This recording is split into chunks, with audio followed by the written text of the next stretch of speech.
everybody, this is Randy Wakeman. This is a new Fabarm ELOS N2, a gun that I've been looking forward to testing for the last 6 months. There's a lot to go over, so let me set the gun down for starters, and we'll go over it from muzzle to butt, and then do some shooting.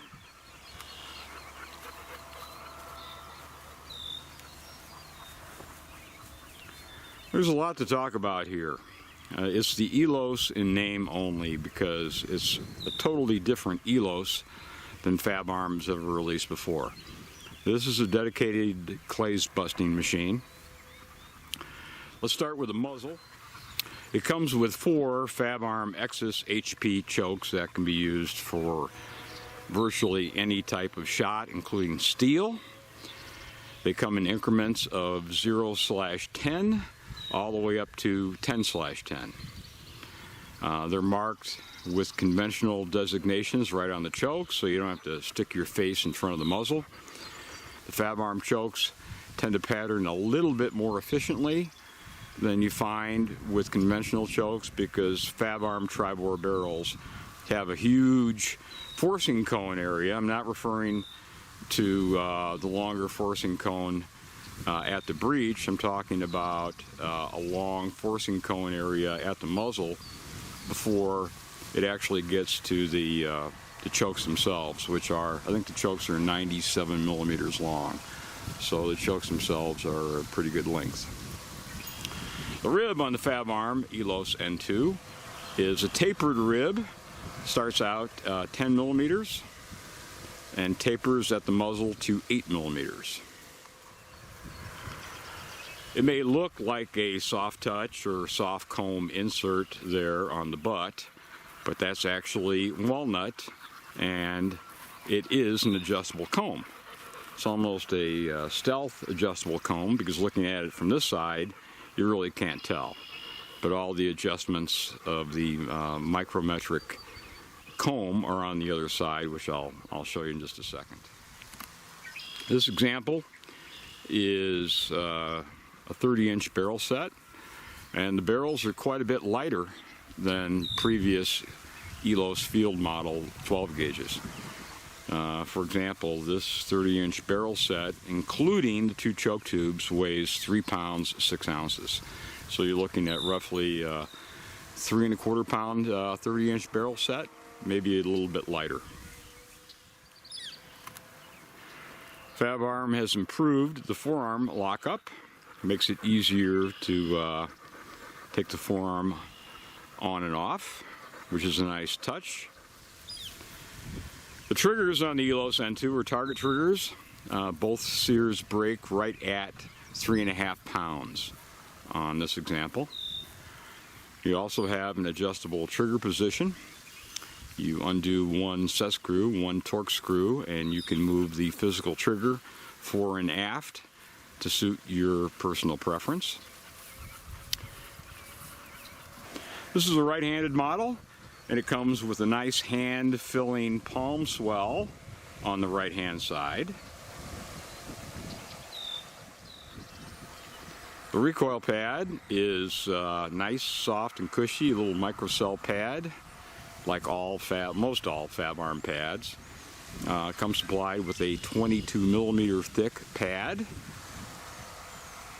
3.4 millimeters thinner than a 1-inch pad, but it's 22 millimeters.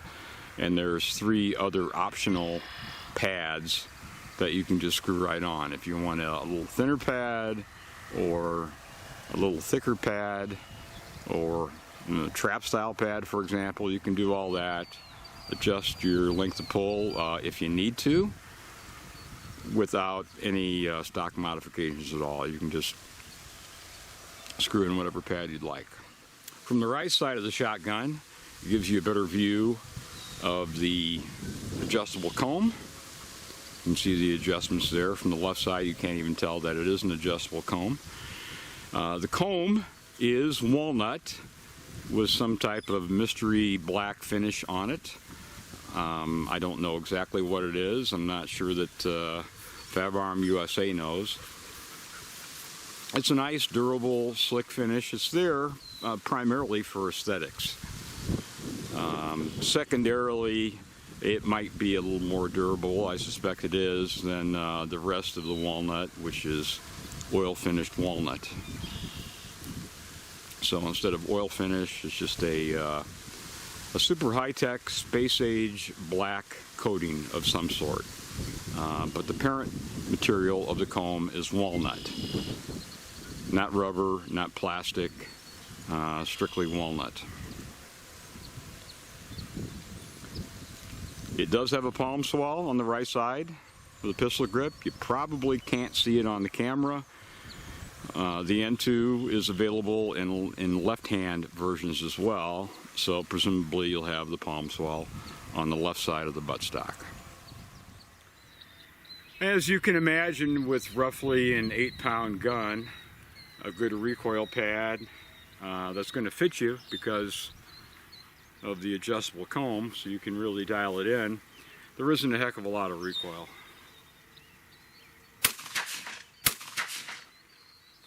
As far as the ejection, not much problem there. I won't tell you that the ejection is perfect with every single crummy shot shell you can find, but or every promo load, but it's certainly excellent with these Federal gold medals. These happen to be the Federal Gold Medal Grand. Some people are a little grumpy about it because they no longer have brass caps.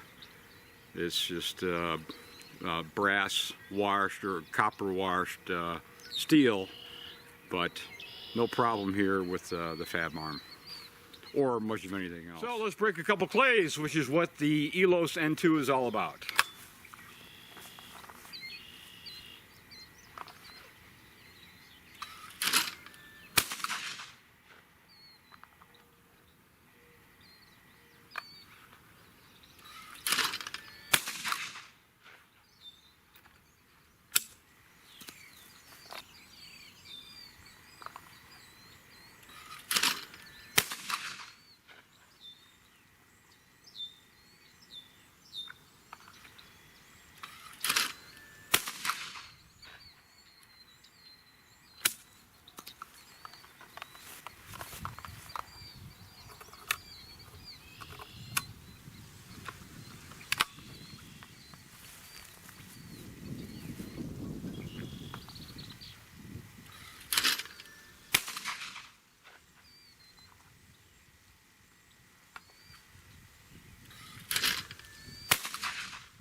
This is not exactly the perfect way to test a trigger.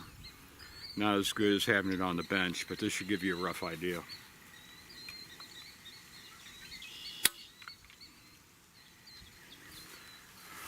£3 is what it shows. Just barely over 3 pounds on this RCBS spring gauge. On the electronic gauge, it breaks at 3.5. But anyway, simple spring gauge, almost right at 3 pounds. So these are excellent, excellent triggers. The 12 gauge ELOS field guns of times past, in the case of the forearm, is a little tricky to remove it and to replace it. Well, they've improved that, and as you can see here, there's just not much to it. Big generous button, and hold down the button, squeeze slightly, and you're good. So that's a nice upgrade there. It still has a slight schnabel forearm. Some people call it the tulip forearm. All in all, this is really a terrific gun. As you might notice, maybe you can see on camera, but Fabarm is extremely proud that their shotguns are 100% made in Italy. And why is that a big deal?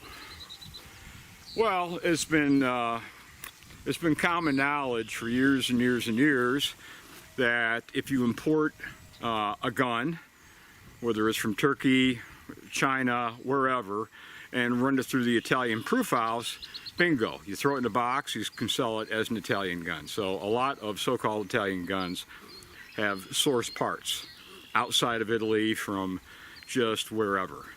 So the vendor quality control is a problem that the consumer normally ends up with, because they change vendors all the time. So Fabarm is proud of that. They're also proud of their proofing, 1630 bar proofing, which is the highest proof level that the Italian proof house will proof a 12 gauge shotgun at. It's far above, far exceeding CIP standards. So you've got that going for you as well.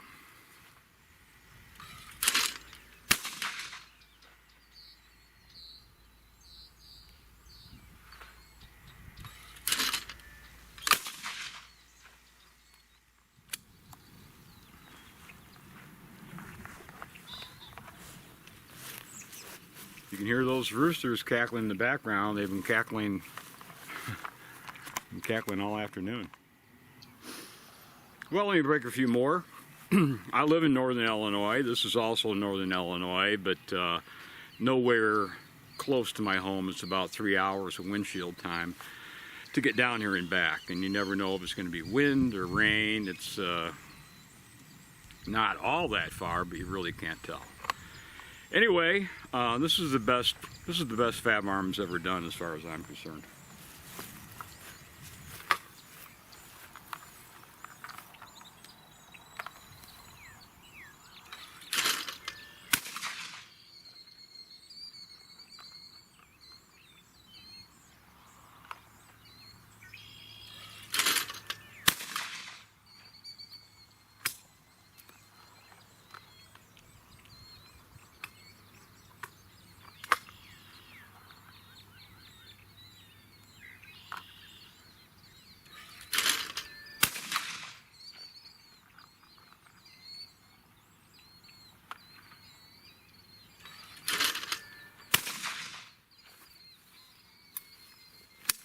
Yep, there's the rooster again. I'll tell you what, this is just an outstanding gun from Fabarm. There's no question about it. It's the type of gun that when you shoot it, you kind of groan because you think, well, how much over $6,000 is this gun going to be? And if you compare it to what's out there, for example, a Beretta 692 Sporting with an adjustable comb, the 692 Black, that is a retail price of $5 grand. It's discounted maybe 500 bucks from there, but retail is $5 grand. Browning has an adjustable comb model. They're 725 Pro. Retail on that is $4 grand, $3,999. And the amazing thing, the shocking thing, as far as I'm concerned, is the ELOS N2 retails for, I believe, $27.95. So a little over $2,700, and that's at full boat retail. Of course, the individual dealer sets their price. But it's got it all. It's got the trigger, it's got the weight, it's got the balance. The balance is incredibly neutral, exactly between the hands. It's got a palm swell, it's got an adjustable comb, it's got great factory chokes, it's got an 8mm to, a 10mm rib at the breech, going to 8mm at the muzzle. So there's not much not to love about this gun. As far as availability, my understanding is that it's first week of June right now, so July, early to mid-July, Fabarm dealers should have these on the shelf. Some may be shipped prior, but I have no idea who, what, where, when, anything like that. But I'd look for general availability about mid-July, and I think Fabarm is going to sell a ton of these. I mean, this is just a whole new world, and I don't think there's anything on the market that you can find that's even close. You may even prefer this gun to $5,000 or $6,000 competitors' models. I don't know, that's up to you, but check it out. I think you'll be delighted. I am. Like I said, this is a huge step forward for Fabarm. Just a terrific product.